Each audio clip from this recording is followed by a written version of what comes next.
अनिल परब यांनी या ठिकाणी स्वतःची तुलना छत्रपती संभाजी महाराजांशी केलेली आहे। या विकृत मानसिकतेचा आणि छत्रपती संभाजी महाराजांचा अपमान करणाऱ्या अनिल परबांचा आज या ठिकाणी आम्ही धिक्कार केला।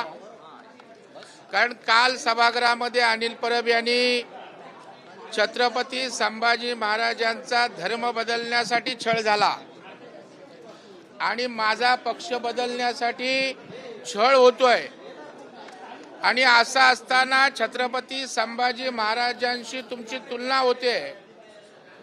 हे रेकॉर्डवर त्या ठिकाणी बोलू का? तर रेकॉर्डवर त्या ठिकाणी घ्या आणि राज्यपालांचं अभिभाषण गेलं कबुतराच्या भोकात अशा प्रकारचे किळसवानं वक्तव्य अनिल परब सारख्या जबाबदार आमदाराला शोभणारं नव्हतं। आणि शेवटी छत्रपती शिवाजी महाराज छत्रपती संभाजी महाराज यांच्यावर प्रेम करणारा महाराष्ट्र आणि हिंदुस्थान आहे आणि छत्रपती संभाजी महाराजांच्या पायाच्या नखाची सर सुद्धा धुळीची तुलना सुद्धा या ठिकाणी अनिल परबची होऊ शकत नाही। आणि म्हणून तमाम छत्रपती संभाजी महाराजांवर प्रेम करणारे सारे शिवभक्त संभाजी महाराजांचे भक्त म्हणून या ठिकाणी आम्ही आमदारांनी पायऱ्यांवर या ठिकाणी अनिल परबांचा धिक्कार केला। त्यांनी जी स्वतःची संभाजी महाराजांशी तुलना केली त्याबद्दल त्यांनी सभागृहात जाहीर माफी मागावी, अन्यथा अनिल परब यांचं निलंबन करावं अशी आमची त्या ठिकाणी मागणी आहे।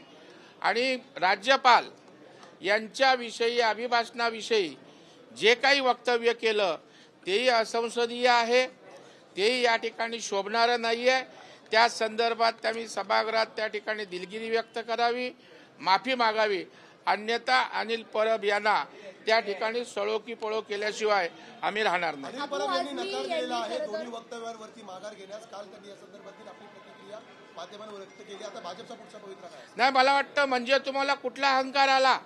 छत्रपती संभाजी महाराजांपेक्षा आपल्याला मोठे समजता का? छत्रपती शिवाजी महाराज संभाजी महाराजांची तुलना होऊ शकत नाही आणि एवढी मुजोरी आणि मास त्या ठिकाणी अशा पद्धतीनं कोण करणार असेल तर त्यांना जशाच तसा त्या ठिकाणी धडा शिकवला जाईल। अबू आझमी यांनी जेव्हा वक्तव्य केलं तेव्हा त्यांच्या निलंबनासाठी तुम्ही आग्रही होतात, अबू आझमीच्या निलंबनासाठी आग्रही होतात। आता परब माफी मागायला तयार नाही, त्यांच्या निलंबनासाठी तुम्ही असेच आग्रही? नाही, 100% आम्ही आग्रही राहणार। संभाजी महाराजांशी तुलना आपली होऊ शकत नाही। राज्यपालांच्या अभिभाषणाचा अवमान आपल्याला करता येणार नाही आणि तुम्ही नाक्यावरची भाषा त्या ठिकाणी सभागृहात बोलून चालणार नाही।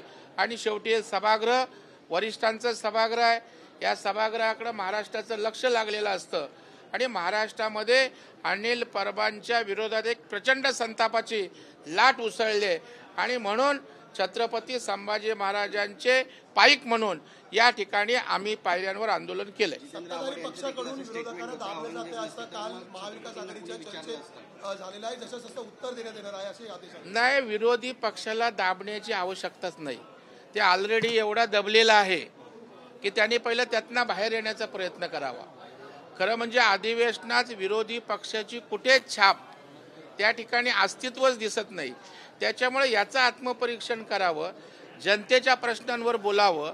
आम्हाला दाबण्याची आवश्यकता नाही, आम्ही त्या ठिकाणी महाराष्ट्रातल्या जनतेसाठी काम करणं हा आमचा अजेंडा आहे, त्यांना दाबणं आमचा अजेंडा नाही, असेच ते दबलेले आहेत।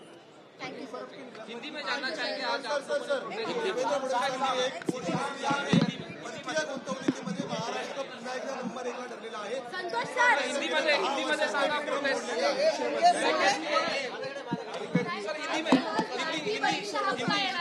हिंदी में जानना चाहेंगे आप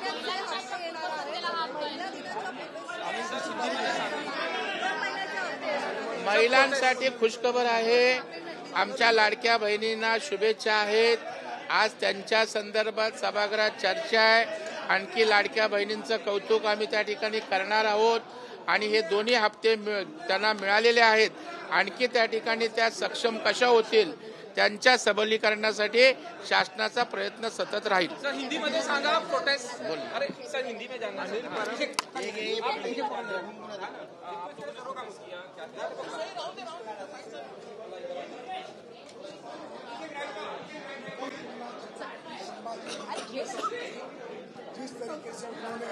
वाक्य विधान परिषद में कहा, राज्यपाल अभिभाषण के बारे में अपशब्द का वापर किया, उसका निषेध हमने किया है और अनिल परब के निलंबन की मांग हम सभागृह में करेंगे, क्योंकि अनिल परब खुद की तुलना छत्रपति से या छत्रपति के छावा संभाजी से नहीं कर सकते।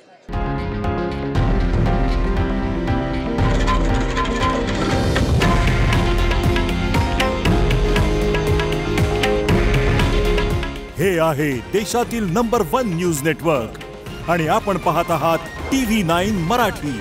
काळजी तुमची, हित महाराष्ट्राचं।